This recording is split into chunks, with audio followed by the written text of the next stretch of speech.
Il-Ministru Carmelo Abela qed jagħti indikazzjoni li 7,000 euro li tajjar minn flus il-poplu għal skopijiet ta' reklamar mhux se jkun qed iroddhom lura.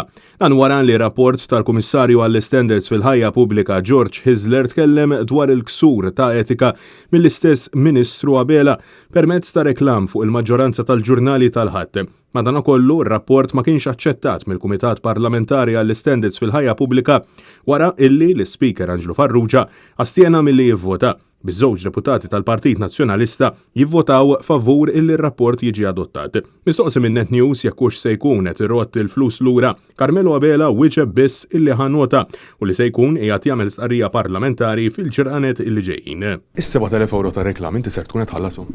Mela, grazzi tal-mistoqsija tiegħek. L-ewwel qed ħadd nota tal-diskussjoni li saret fil-Kumitat. Il-ġurnalisti preżenti staqsew lill-Ministru Abela dwar dak illi qed jallegaw is-suspettati eżekuturi tal-assassinju ta' Daphne Caruana Galizia l-aħwa George u Alfred De Giorgio kif ukoll Vince Muscat illi saħqu illi lesti jikxfu fost oħrajn il-parteċipazzjoni ta' ex-Ministru Ministru preżenti fil-Kabinett tal-Prim Ministru Robert Abela f'hold-up illi seħħ snin ilu. Il-Ministru Carmelo Abela xejjen l-allegazzjonijiet u insista li qatt ma kellu konoxxenza ta' dawn il-persuni u insista wkoll illi dawn huma affarijiet serji.